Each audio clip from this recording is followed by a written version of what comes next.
Ooh, my seat is in the right place this week. Welcome back, everybody.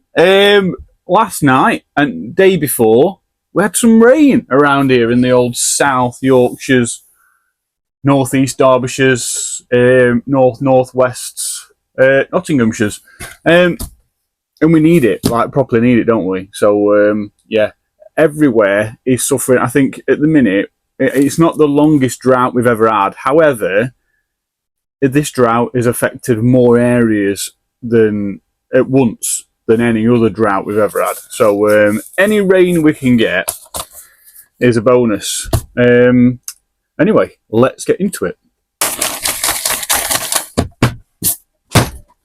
Welcome back to the channel, everybody. It's Tuesday. That means it's Newsday. Why? Well, because it rhymes, and Tuesday is the day when I do Tuesday Newsday. That's pretty much why. Once upon a time, it was just because it rhymed.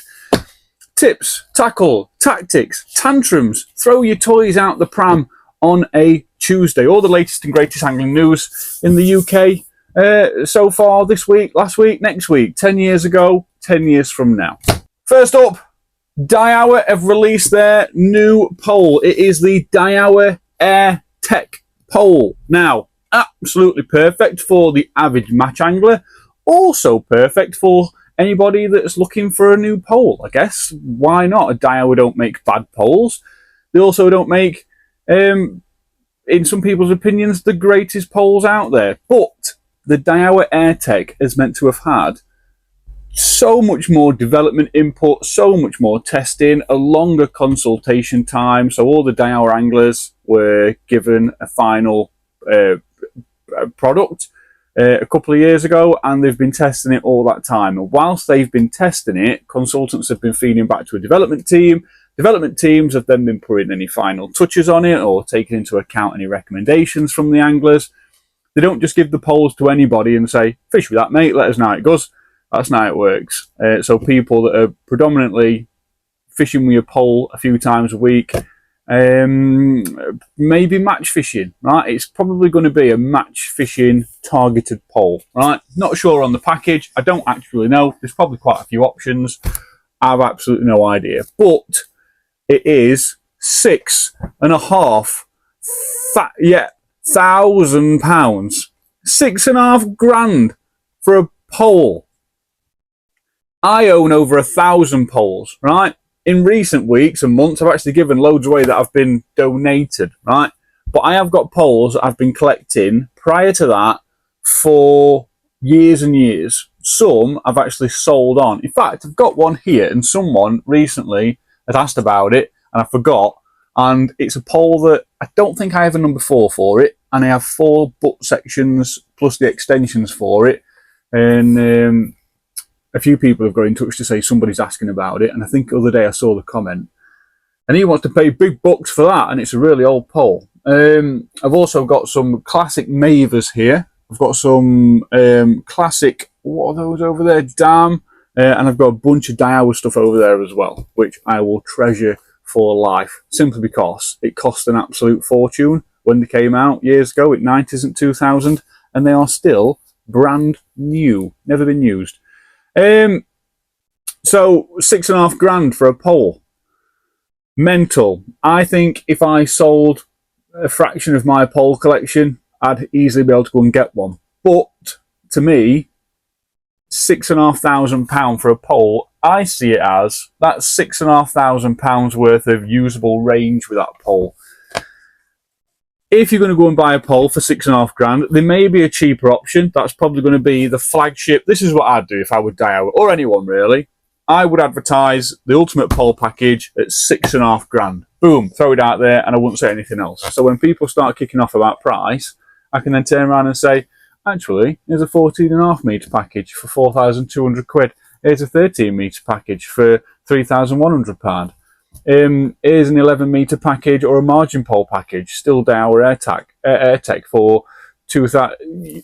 It's still very expensive, but you've got to remember, this isn't any ordinary pole. The write-up that Daiwa's done, I urge all of you to go and find the new Daiwa Air Tech write-up. I was shocked it was called the Air Tech. I thought they could have done better than that. I know a lot more technology has gone into the development of this pole, but I also believe there's a limit in pole manufacturers, or at least where you're going with it. And I think that this pole from Daiwa, I'm no pole expert, by the way. I just saw AirTech. You could have done better. AirTech is also a very, very common brand name in the motor industry world for performance car parts. Probably won't want my algorithms being buried in car parts. But look, each to their own. Do what you like. It's nothing to do with me. I just think you could have done better than AirTech. Anyway, we are waffling. £6,500 for a pole. Would you pay it? Or are you going to pay it? Also, I know a lot of tackle shops that do poles on finance now, right? And I know to a lot of you guys, you've probably always had a pole on finance for the last 10 years. I've never in a million years considered a pole on finance. They're not quite car prices, are they yet? I know you can get a car for £6,500, but I mean, if you're going to go and buy one new, if you want a new car, then finance, yeah. But anything second hand, don't be paying monthly for something that's used. Never. So £6,500 for a pole. Wouldn't pay it. Wouldn't pay it. For somebody who's really keen, they believe in it, maybe if like, you've got to remember, you're only going to be able to use this pole when you buy it. You can go to an open day and sit using it for 10 minutes at some sort of show, or catch a couple of fish on it somewhere, which is fine. But you have to adapt to a pole. It takes some time. If you speak to any proper pole anglers, not from personal experience, I've owned loads of poles in the past, which I've used for match fishing. Used for, I don't really pole fish pleasure fishing really. I don't really pleasure fish with pole. But lots of times, I've gone to bank and it's took months. After using a particular pole, it's took months to use a different one. Even when I've been fishing matches years ago on a circuit that we used to fish years ago, when I've then finished that sort of league and then I've gone back to sort of opens and I'm fishing to features and snake lakes, it takes a lot of adapting then, because I've either been fishing, I've been able to fish long at some venues, and now I'm back to fishing to a short feature at 13 metre. It can throw you off a bit. So £6,500 is a massive leap for a lot of people. Get in comments, talk away, let me know. I'd be interested to know what you all think. And bearing in mind, this isn't just match fishing talk.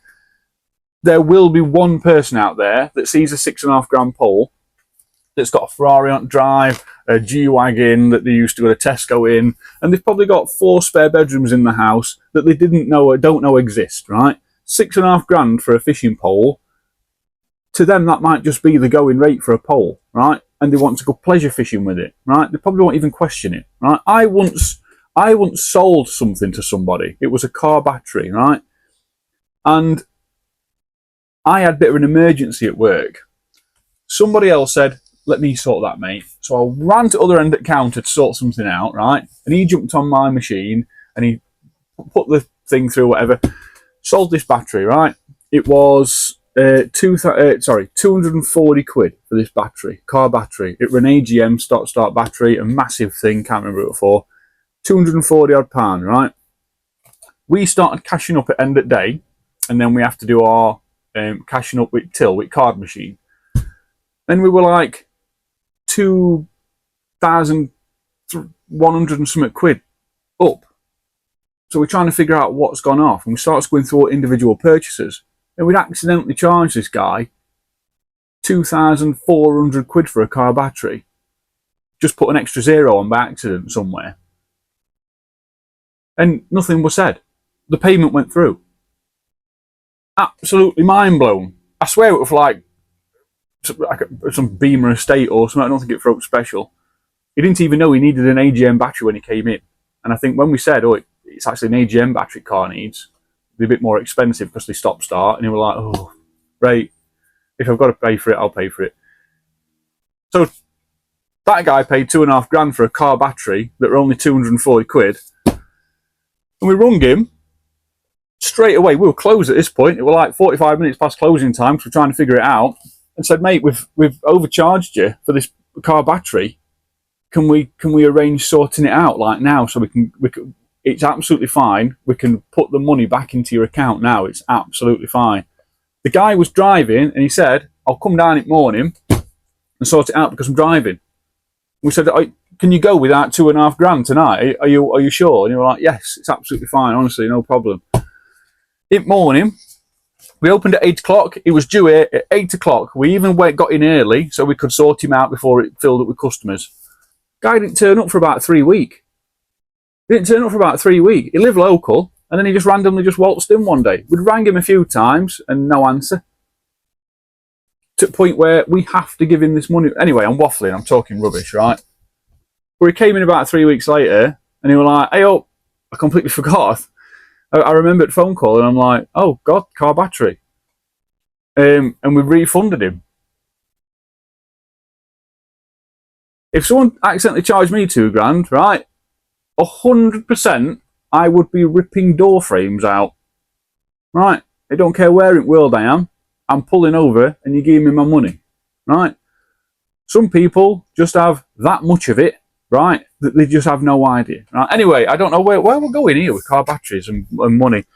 $6,500 for a pole that won't start your car when it breaks down is also absolutely nothing to some people, right?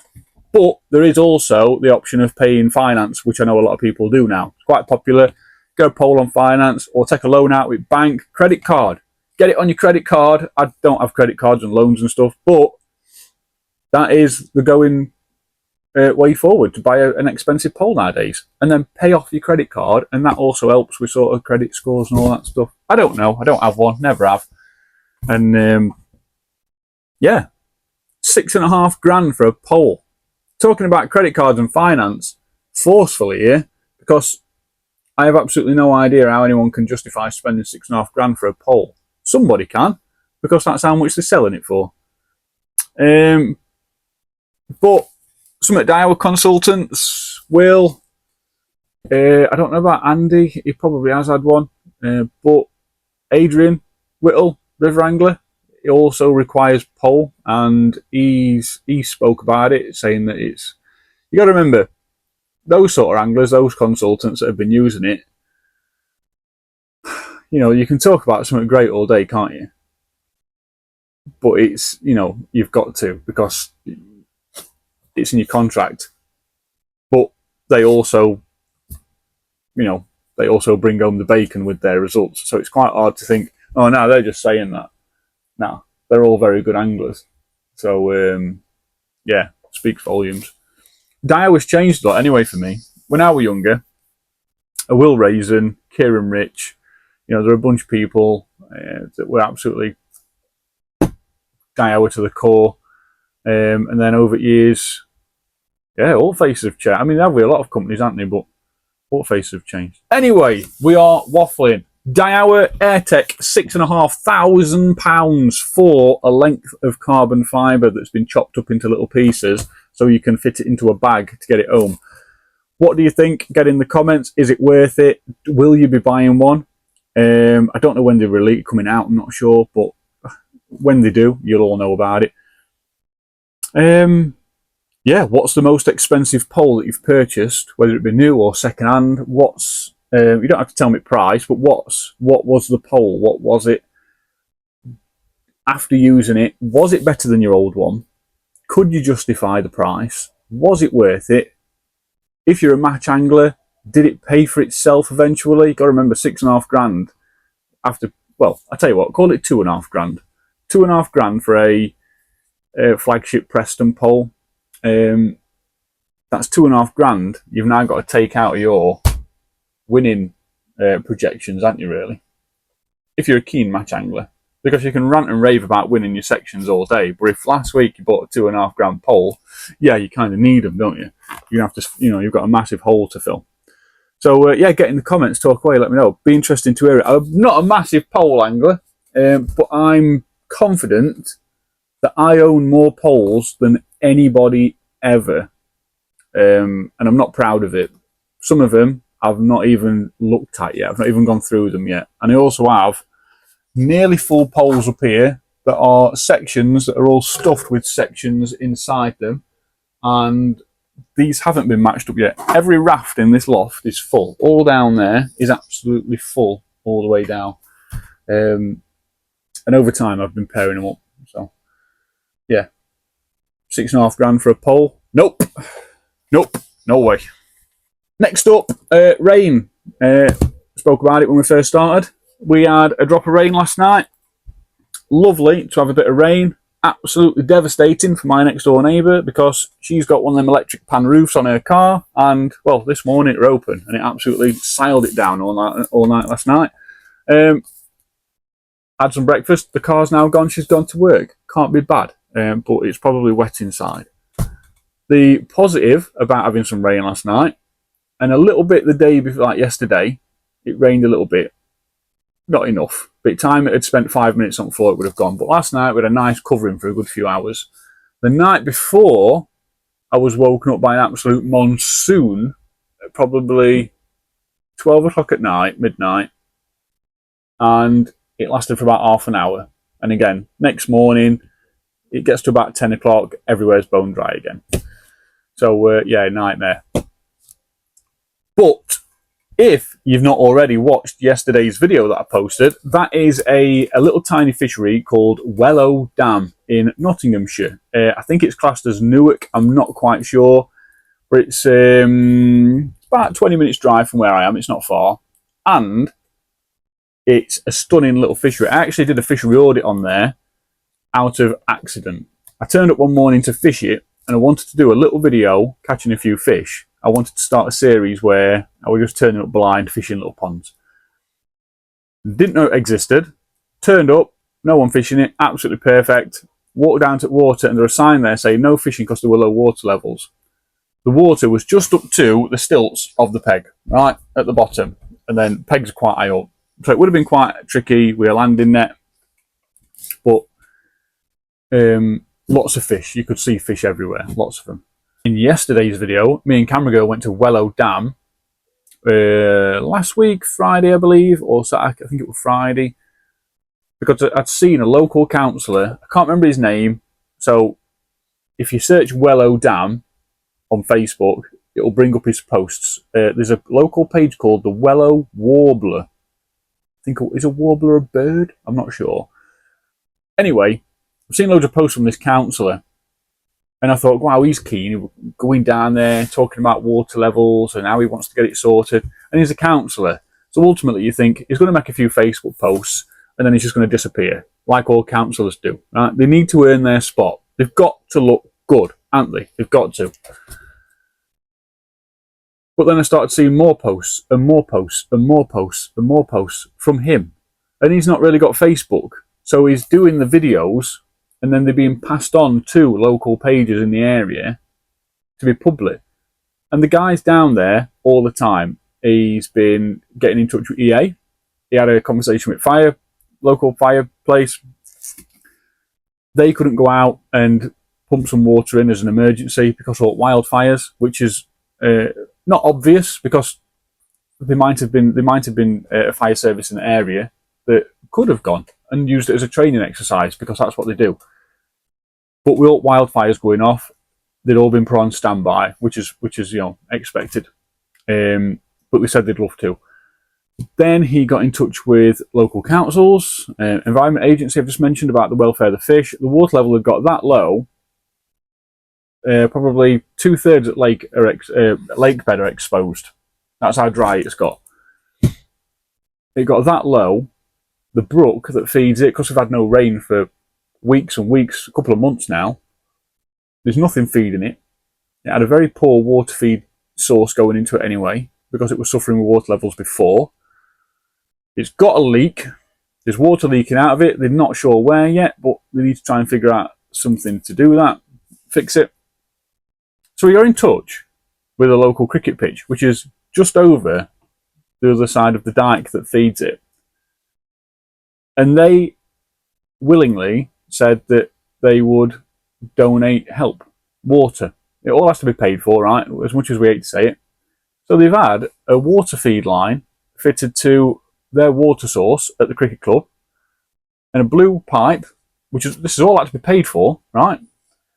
by someone, whether they've donated it or the council's paid for it or whatever. And this councillor and a few other people, they've actually gone and installed a water feed system, turned it on, put the hose into the Wellow Dam, and dug out a bit of a trench to try and feed some water quickly into areas that need it most.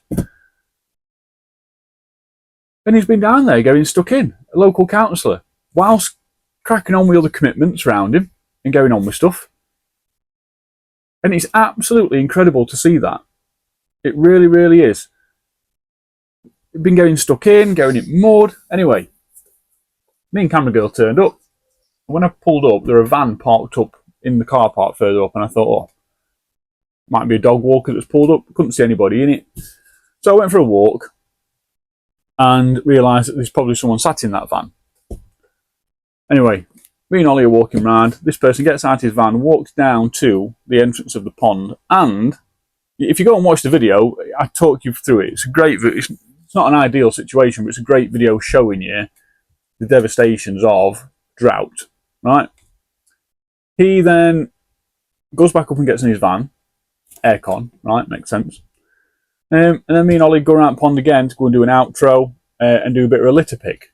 Right? And whenever you see me and camera girl doing fishery audits or anything like that, if whilst walking about we are or fishing, we spot any rubbish or discarded tackle or bait bags or anything like that, we'll go and have 5 minutes picking bits up. Yeah, so it's worth his while. So if there's ever any bad feedback from us, we always people don't normally say anything bad about my videos with camera girls in them, because she'll whoop your ass. So we have like a 5 minute just picking some bits up. We've actually got quite a few bags downstairs that when we've been out doing tackle tab videos and fishing and stuff, we've actually got bags downstairs, and she's seen them the other day that we've filled up with stuff we've found, fishing tackle, and then we've tied them and chucked them in to the tackle shed. And she was like, oh, we'll have to do a video going through it all one day.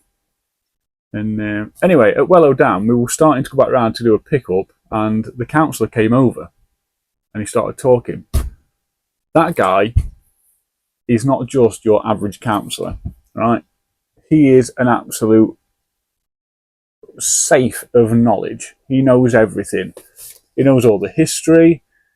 1147 or 49, I think, Wellow Dam was created or began use. I'm not sure, but it was a through route, and apparently horses and carts would pull up there regularly to administer things requiring water at the dam. That's how long that dam's been there. Then he started telling me about all the wildlife that comes there. There's some egrets that have been turning up. There were a couple of herons in the video fighting. Obviously, they want them fish. Now they can get them. If you watch the video, you'll see the herons.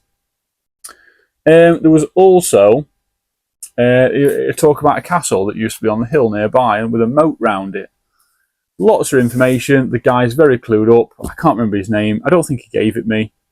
I didn't tell him mine. I just told him I'm doing a bit of a video, quite a positive one, for my channel to try and give it a bit of a reach, to see if there's any suggestions out there for drought issues for this lake. The amount of people out there that have got answers that you're not thinking of. Who knows? Incredible human, like the guy. And I'm not really up on politics, and I try and steer away from councillors and all that stuff. And as ignorant as that might sound, there's just a big horrible bubble around them, isn't they? They all seem to be categorised as the same people. But that guy has definitely got a place in angling. He certainly knows his stuff. He's very clued up. He's some sort of biologist, economical, something. Can't remember. Ecologist. I don't know. I don't know. Or he's got it. He knows. He's been there. He's done that. He's got all the t-shirts. Anyway, we are waffling. Waffles everywhere. Wellow Dam, if you've got any words of support or you've got any suggestions, go back to yesterday's video. It's, I can't remember if I've titled it, This Fishery's Lost All Its Water. And you'll actually see by watching it just how bad it is.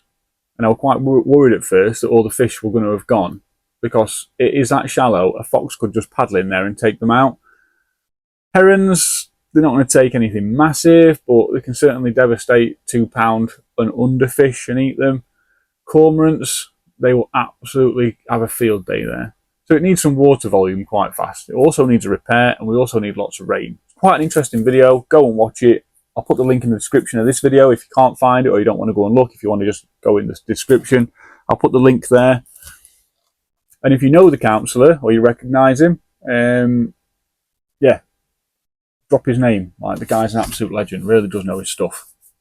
I did say to him, he's not on camera in the video, by the way. I didn't record anything he had to say.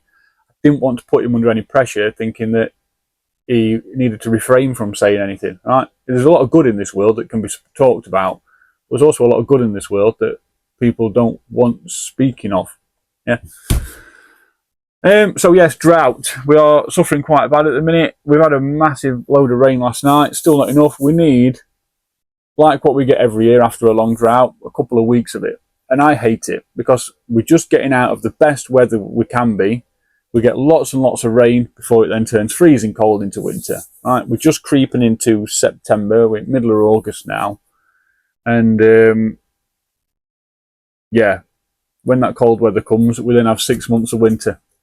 And I know we don't, but we do, right? Because from end of October onwards, it doesn't start getting warm. Like, we were still getting snow last year in April. So 6 months of winter. And then we get a few months of summer.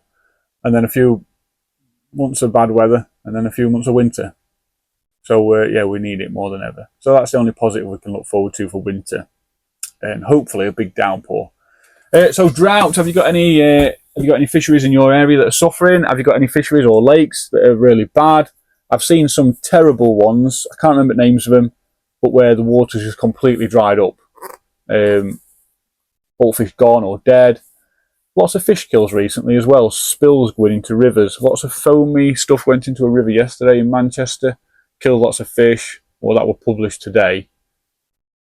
But yesterday were a big thing about it. And then other day, on river, somewhere, I can't remember, a massive milk pour into the river. Milk in water is terrible. Like, it's one of the worst pollutions you can have in water with fish in it. When that milk goes off fast, goes off quicker in water, that can absolutely punish fish stocks more than pretty much anything that you can pour in that sort of volume anyway. So yeah, Wellow Dam, go and have a look. If you've got any words of support, they've not got a fundraiser or anything like that. I think it is just going to be, at some point, manual labour. It needs a lot of silt removing. They're talking about getting a machine down there to get that out.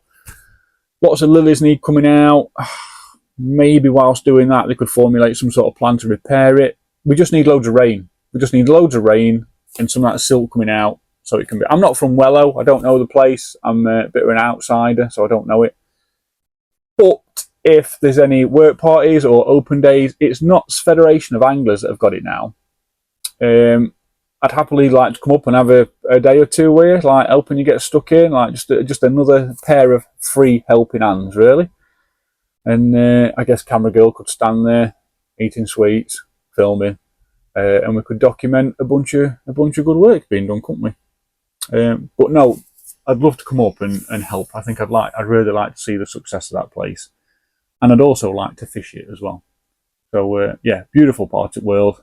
Come back next year, you guys, if you're interested in Wellow Dam and you want to go up in about a year's time, have a bit of research about it, see if it's open, see if it's functioning, and then get yourself up and hopefully have a day's fishing, because the place is absolutely stunning.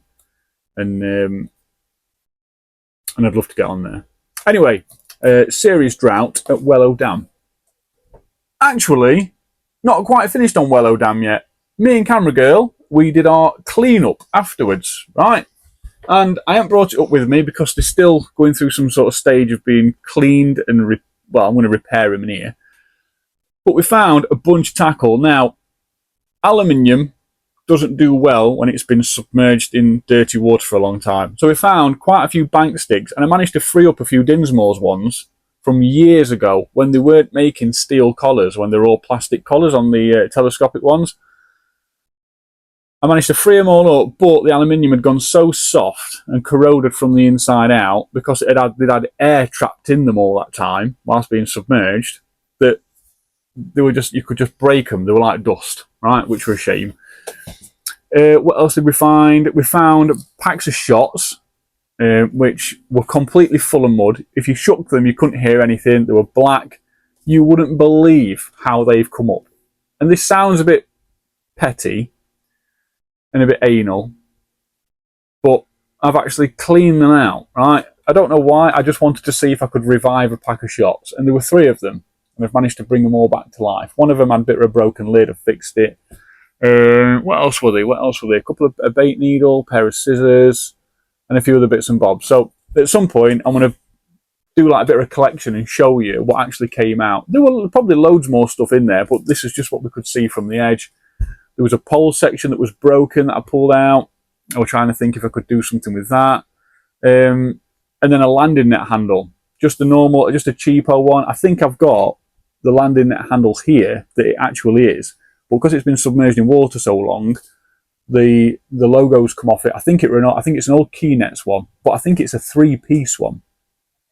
And I've not got the top section for it. So if you stay tuned for that, I'm actually going to try and revive that landing net handle. I've already done bits off camera. I've got it a clean. I've got it a sand. But in its current state, it can't be used as a landing net handle. So what I'll do is I'll get it in here at some point and we'll build it, and then we'll take it back to Wellow down one day and give it someone. There's no finding out who it belongs to. So we'll have to do something with it. Who knows? But yeah, looking forward for that if you stay tuned. Bit of tackle we found, and yeah, we'll see what we can make of it.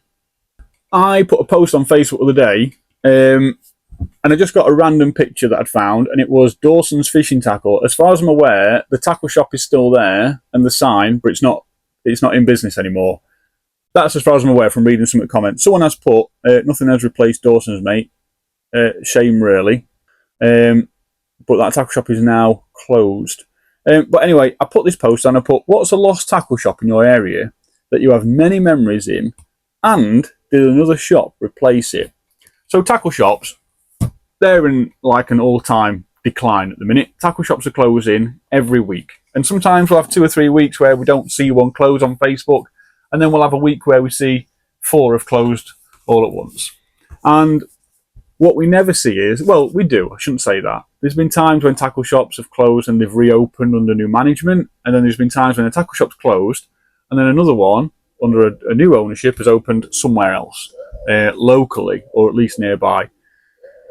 So I put a post on asking for memories and if any have been replaced, and it's had 105 comments on it, and pretty much every person, different people, different areas, really good to see. Very interesting. So Vonks, I still live in, this is Steve Dorks, I still live in it. Collins Creel, now just the Creel, so he lives in an old tackle shop. I remember Calcott's on Wicker. When I was about 14 years old, I caught the bus down there to buy a Daiwa carp reel. Turned out I got the price wrong, and I was £15 short. The old fella took what money I had and gave me the reel. Wilmot's on the corner of Gladstone Street, Gateford Road. Also Egley's on Gateford Road. I remember using them. That's Rick. Bennett's in Sheffield. And Bennett's in Sheffield was very popular. If you don't remember, I'm not got them all up here, but I've got a stack of Angling Times where on the back of Angling Times or Angler's Mail, I think it was mainly Angler's Mail, either way, you'd have the Bennett's logo, like a big yellow wavy logo, a bit like a scroll, Bennett's of Sheffield. So everybody knew Bennett's of Sheffield, everybody. Probably one of the biggest, busiest tackle shops of its time. I know they were bigger, but probably the busiest. Used to get a lot of people going there. Bennett's, I remember being younger, and my mum's partner, one of them, she didn't have them at the same time, just one after another. We didn't all have dads at home back in the day, all right. I had some birthday money, and he took me to Bennett's of Sheffield, and I'd always wanted to go, but I lived in Chesterfield, and when you're a one-car household and there's not a lot of money about, getting from Chesterfield to Sheffield is like going abroad. It was just never an option. So I never actually expected to ever be there. Anyway, one day I was told, I'll take you to Bennett's, get you these cart prods you're after. And Bennett's were the place that had them in. And I think it was on the back of the Angling Times where I'd actually seen the advert for them. They were by a company called Giant. I've still got one now. I'm going to dig it out, but it's under about another 650 rods. So Giant, not the biggest brand in the world, but back then, responsible for some really quality rods, some quality carbon rods. And I had some Giant cart prods from Bennett's, and that's where I bought them from, where I wanted them from. So I got my birthday money, went to Bennett's, got the cart prods in the bags that they come in the sleeves, a bit like this landing net handle, comes in a sleeve. Went home. The following weekend, I went fishing with them. Set one up, cast it out, set one up, cast it out, put it on my pod, got everything ready, got my bobbins on and all that stuff, swingers. And I sat back in my chair and I'm looking and I'm like, God, incredible. And then I realised the guides on the rods, one were like 3 inches in front of the other. So I went over to rods and I looked at handles and they're level. I looked at tippet rods and they're level. So I'm looking down at rods and I'm like, why are the guides all different? Like even on this rod, the butt guide were a little bit smaller and it were located a bit further up. It were a bit weird. So I thought these had been made wrong. My initial thought was they'd been made wrong. So first thing I did was I went and got the bags that they come in and I laid them out on the floor at Ringwood Fishery in Chesterfield. And I'm looking at them and they both say exactly the same thing on. Giant, 2.5 test curve, 2.5 test curve, blah, blah, blah. I think there were probably something printed on there about overhead power lines. I can't remember. There was something else on there. And I goes over to rods and I'm like, they've been made wrong. I was fuming, honestly. I think I must have been 9 or 10 years old. I was absolutely fuming. It killed me. And then I started reading the rods and I was like, it says on there, Giant, 2.5 test curve. Another one, Giant, 2.25 test curve. Why would that matter? Why would that matter? And then I realised that the development of rods with the test curve, it really does matter where. Obviously, I didn't know that much at that point, but it does matter where the guides are placed on a rod with a different test curve for casting. Yeah? I was fuming. I think I cried, but I was angry. And I walked all the way home from Ringwood to Calo, Fruit Woods. Laid out my issue. I had to wait the following week to take them back. Took them back to Bennett's. Obviously, I only needed to take one back. So I needed to take back the 2.25 pound test curve rod to Bennett's, which was in the 2.5 pound test curve bag. Goes to Bennett's, drive down there. Again, it's only down road now, but from Calo. But for me, it was like 50 miles away when I was a kid. Get us to Bennett's, walk in, there's a massive queue. We finally get to the front. There was someone there doing some sort of release. I don't know where. It could have been anyone. Could have been someone like Tommy Pickering or someone. I don't know where. But shop were busy. People were talking. And I'm like, I don't care. I don't care Tommy's here. I want my rod. Right? Gets to the front, explain what had gone off. Passes him the rod. He opens the bag, pulls it out, and said, so what's the problem? I went, I need a 2.5 pound test curve rod. And he went, yeah, this is one. I went, no. It says it on the bag, but the actual rod itself is a 2.25 test curve rod. So they're not the same. And he looked at me and went, mate, this is a 2.5 test curve rod. So in my head, I'm like, what did I read? Turns out I took the rod back that I needed. Instantly fuming, right? So I explained I've brought the wrong rod back. I bought 2 rods for me and one of them is a 2.25. I thought, that's it, I'll quit fishing. I'll just quit. It's easier. The easiest way out of this situation now is to quit fishing. Like, keep it. Because now it's not my problem, right? This guy, Bennett, he went into the back, got a rod out, which was a 2.5 pound test curve rod. And he took it out of the bag and shown us. He didn't say anything, really. He just he just shown us the rod, and he said, so this is a 2.5 pound test curve rod. This one's in the right bag.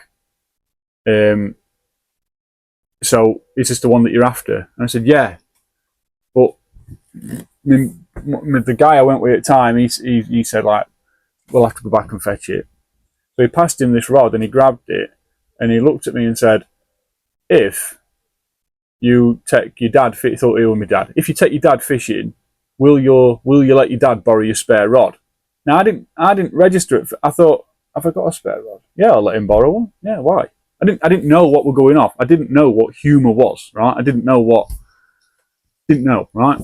So I said, yeah, you can borrow a spare rod, I guess. And he went, right.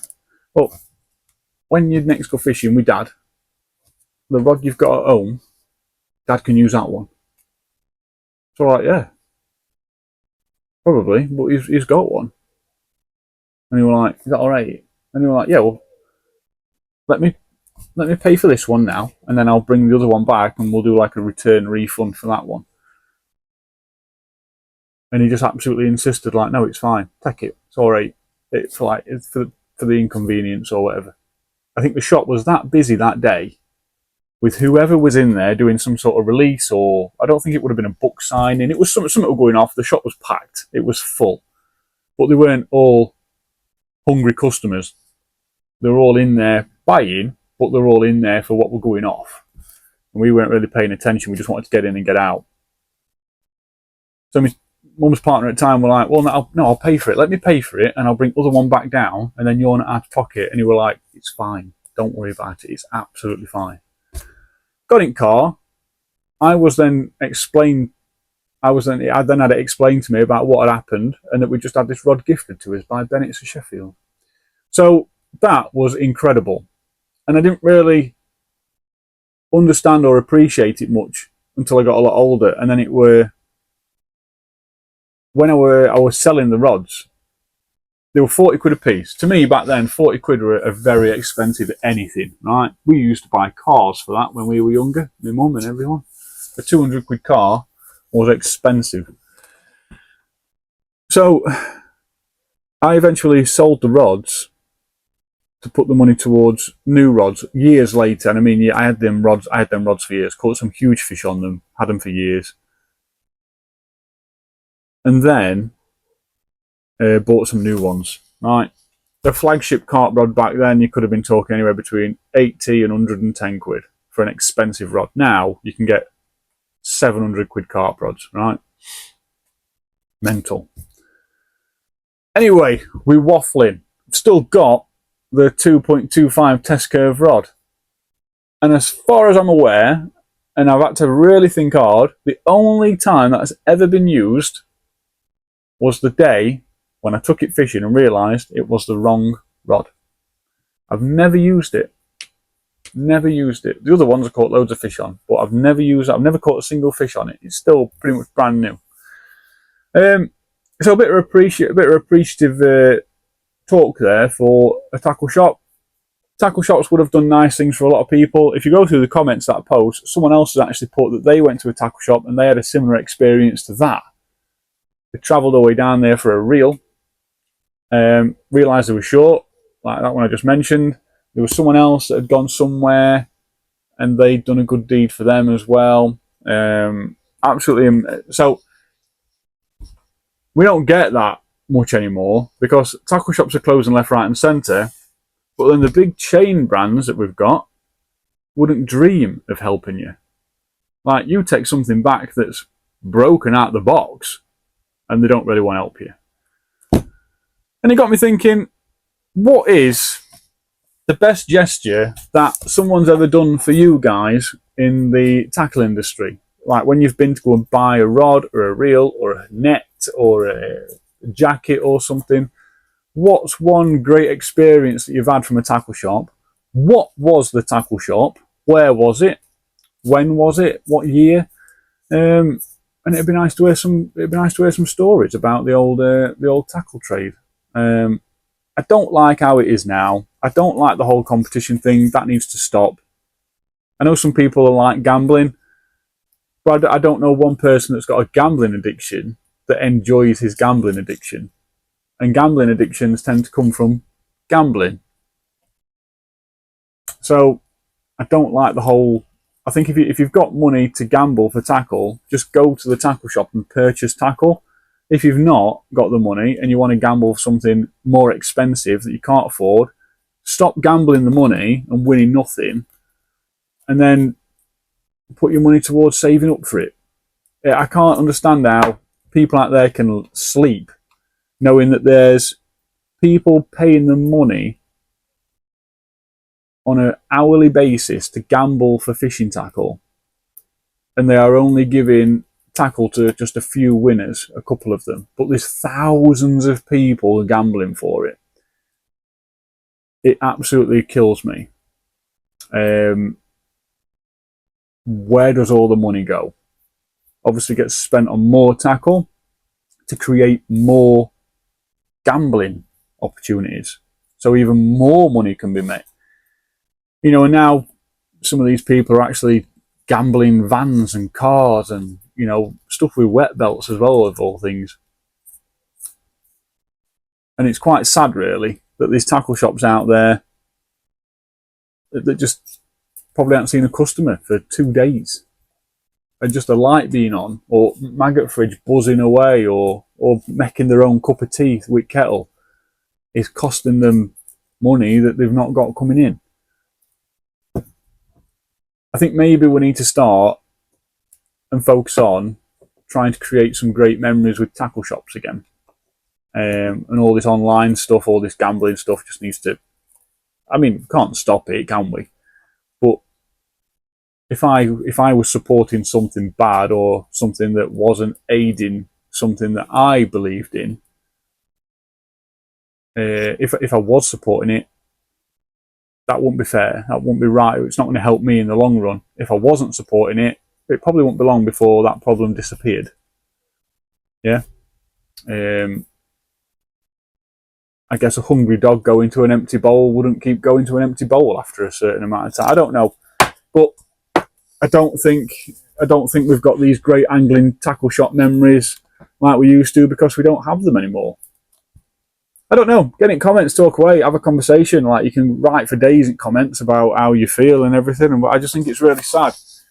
I've put loads of posts on before trying to come up with a solution to try and help tackle shops more. A recent one about doing raffles with them instead of just saying do a raffle. I can't stress how much tackle shops have got to do purchase-based raffles. It's absolutely imperative. But I have got an idea for that, so stand by for that. So yeah, sad times. Sad times. I'll tell you what isn't sad times though. Tackle Shop Shout Out, where every week I have a segment on this channel every week where I do what's called Tackle Shop Shout Out. I will take a tackle shop completely at random, or find one that I don't know of or have never heard of, and then, or one that's been recommended by you guys.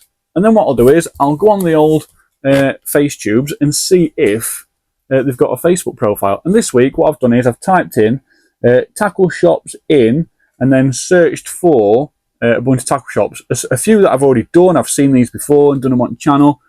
So then I swing straight over to the old Facebooks and type in the name of said tackle shop that I've chosen and see if they've got a Facebook page. And this week it's this one. This is Brent's Tackle and Baits. So I'm going to give them a follow straight away. There we go. And they are located, I'll tell you what, they've got 285 followers, 9 following, and 37 posts. That tells me it's either a Facebook page that gets abandoned and they pay it no attention, or it's a Facebook page that's new. Or they're just simply busy enough and they don't post on Facebook a lot. This is where we're going to have a look. Not yet rated, 0 review. So if you've been there, please go and give them a review. They are located 123 High Street, Princess End, Tipton, DY4 9JE. Phone number and email there. So 28th of July. So we are 18th of August at the minute. So nearly a month ago. Just had a delivery and thought I would share a couple of special offers I've put together. Postage available. Was 20 quid, now 14 quid. Avid Pro Tech Carp Sack. and some other bits and bobs there. So posting about their offers, which is good. Would like to announce going forward for the rest of the summer, we will be opening Wednesdays 9 AM till 2 PM. That was 28th of July last month as well. 21st of June, so a full month before then. Anyone needs any bait for Wolves AA 3-day next week? I need to know how many squats you require by 12 PM tomorrow. I actually need some squats. I'm not a fish with squats for a long time. Shop will be open 7 AM till 9 AM. Any squat and worm orders before the end of the day, please. Also, any worm orders, 11 quid for half a kilo, 20 quid for a kilo. New to the shop tomorrow, exclusive to the shop, a range of glugged pellets and boilies proven to be effective for catching barbel and chub. Exclusive to Brent's Tackle and Baits. They look good. New TikTok for the shop. So if anyone's got TikTok out there, Brent's Tackle and Baits have a TikTok account as well. Go and give them a follow. 24th of May, we're open tomorrow, 8 AM till 1:30 PM. 19th of May, so a few days before then. Had some of these in last week from a local boiler roller and sold well. Stocked back up now, 6 quid each or 2 for 11 quid. So bags of boilies. Excellent, 500 gram. 500 gram for 6 quid is bang on for boilies, I think. Nitro 2-piece top kits back in stock. Also have 1-piece limited stock. Any more squat and worm orders? As of tomorrow, I'm now able to offer postage. I've got a bit of something for everyone, so please give us a call and I will look after you. Please may I have squat orders? Need worm orders. So very busy with the old squats and worms. Prices for worms. Back open now, folks. Again, sorry for any inconvenience. 1st of May. Wolves AA membership available now at the shop. Support your local associations and clubs. Great value and some great fishing to be had. So 15 quid. 1st of Jan to 31st of December. And then 20 quid. What's 15 quid? Is that like a junior book, maybe? 20 quid adult book? Or 15 quid concessions? Maybe. But there's the price. I tell you what, 20 quid for an annual permit is bang on. That's absolutely wicked, that. Again, bait orders, opening hours, bonus ball winner. So they're doing bits of a raffle on there. Look, awesome stuff.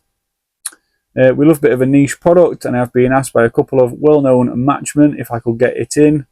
So I'd just like to say we'll be stocking miracle baits, paste and expanders, hopefully here for the weekend. 21st of April this year. Squat orders. Just taking this in on behalf of a customer who isn't very Facebook savvy.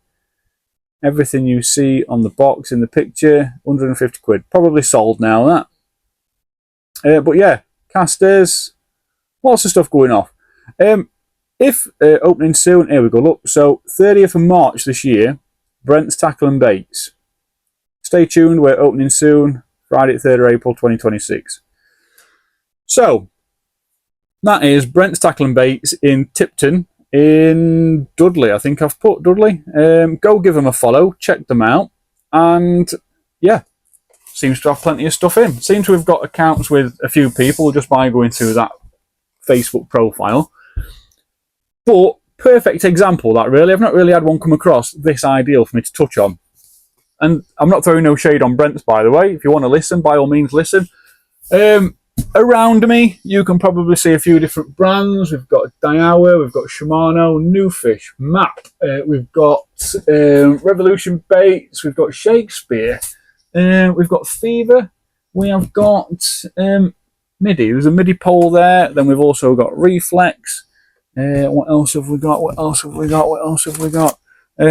Abu. Mitchell. And then let's say Maver. Other stuff, right? Anyway, we're waffling. All these things around me, including a few pole floats here. Look, let's get a few of these out. Are all different brands, right? So when you're doing your Facebook post, tackle shops, you need to be showing everybody and telling everybody. So, picture of an Abu Garcia reel. Make sure you put on the price, how much it is, if you're doing an offer, how much you're offering it for, how many you've got in stock, and how fast they are selling. If you're doing a Facebook post and an offer about them, You're going to need to tell your customers that they're going to be going quick. So, Abu, Mitchell, pole floats. What brand are these? Garbolino and Preston. Make sure you're getting the pictures of them, and make sure you're putting them on your Facebook profile and showing people, on your post, sorry, and showing people what you've got, what they look like, and just showing them. Yeah, make sure you show people what you've got. Get the pictures out there. Trust me, just posting pictures alone as well as a text post really does help Facebook spread it. Facebook wants to share your pictures, and it helps offer it to a wider audience. A text post isn't that informative, believe it or not. People want to see pictures, right? And then your stuff like your feeders. So if you've got your feeders in, whether it be New Fish or Preston or Matrix or whatever, make sure you take a picture of your New Fish stand or whatever stand it is. Make sure you tell people how much they are, what you've got in stock, all the sizes, and get pictures on Facebook and show people what you've got.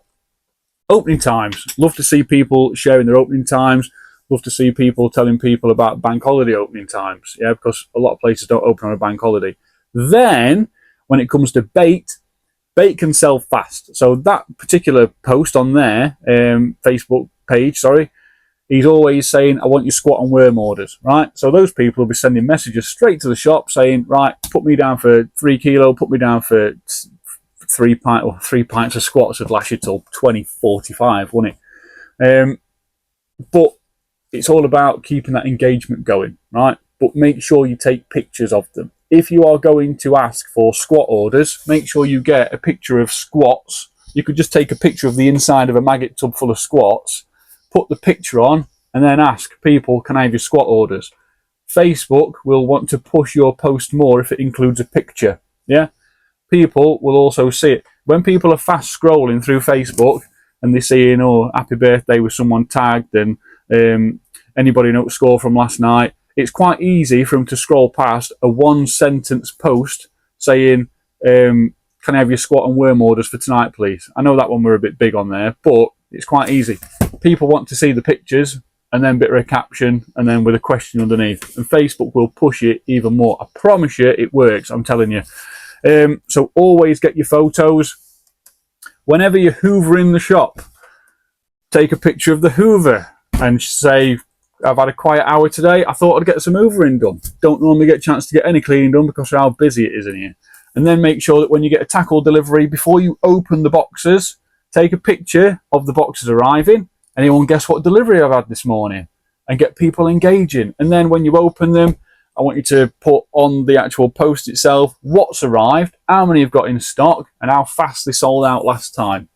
Because believe it or not, that picture alone, the longer somebody stays on that picture on their phone screen, this is how the algorithm works. The longer somebody stays on that picture on their phone, when they then scroll away, their phone and the system knows that that was a particular interest point with that picture. So then it will bring up another post that you wrote 2 days ago, and it will put that in their newsfeed. If ever you're scrolling through Facebook and you're wondering, why am I seeing that from 6 days ago? I've already seen that. It's probably because you've already seen it, but you've also looked at other posts similar from that person or that business. So businesses, tackle shops in particular, make sure you're using photos, make sure you're using plenty of scripting in your posts about what's on offer and how much it is. And please, please, please make sure you're doing purchase-based raffles. Purchase-based raffle time. This reel, let's say it's just a 30 quid reel in your shop, right? But the shop is going to take one off the shelf and it's going to raffle it off. Anyone that comes in the shop that spends over £10 gets entered into a raffle. The shop gives that person a raffle ticket. The duplicate raffle ticket, the shop will write that customer's name on it and it goes into a bucket. That's it. Forget about it.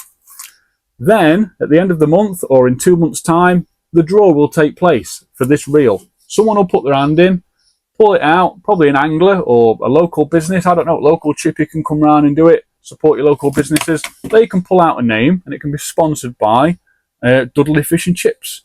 They pull the name out, that person then needs to come in and collect their reel, right? If you spend over 10 quid and you get a raffle ticket to win a reel, perfect. If you've got 50 raffle tickets in that box, pretty guaranteed that what the shop pays for at trade for this, it's paid for it, right? Get on it. Pole floats, reels, feeders. You could do rods, you could do poles, you could do anything. Get on your purchase-based raffles, even with a little bundle of bait and a bucket. Anyone that spends over 10 quid at shop, raffle tickets, books are a pound, £2 each, right?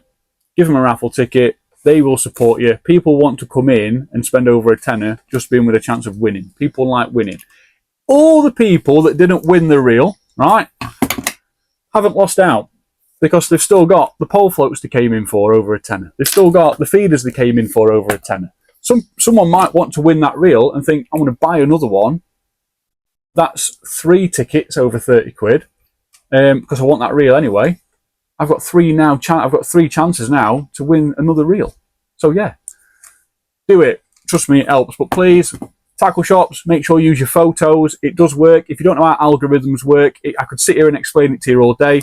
But the very simple basics of getting into algorithms and helping Facebook share your posts further is to use photos, give a good caption, delivery time, lots of unopened boxes, and then underneath your caption, anyone guess what delivery we've had today? You're all going to like this when they go on shelves. Or get in the comments, who's our delivery from this morning, and who's looking forward to seeing what's inside. Get people engaging. The more people then scroll and then they click on it to comment, the longer that post stays on their screen, the longer Facebook knows that that is something you're interested in. Then Facebook, next time you write a post, will then say, this person enjoyed your post last time. The new post you've just put on, I want to shove that in their face as well. That's how it works. I promise you, that's how it works. And it helps. Please do it, right? So, that tackle shop right there, Brent's Tackle and Baits. Make sure you're going on top of your... You're probably very busy. You might not need to. You might not want to. But believe me, it really does help. If you want an example, go onto my personal Facebook page on Facebook, and that alone, you'll see some posts on there will get 3 comments because it's just a random post I've put. Some of them get 100 comments and they absolutely blow up. And it's because of the engagement factor. It's the actual penetration culture of that post. I've actually put it on there deliberately for people to look, scan, read and comment, and it's stayed on people's phone screens for longer, which has then told Facebook that person needs to see more of you, and also that person also looked at this post, so we'll share it with... That's how it works. Bit of a matrix to it, but that's how it works. So please use Facebook to your advantage. It's completely free, and it really does help with business.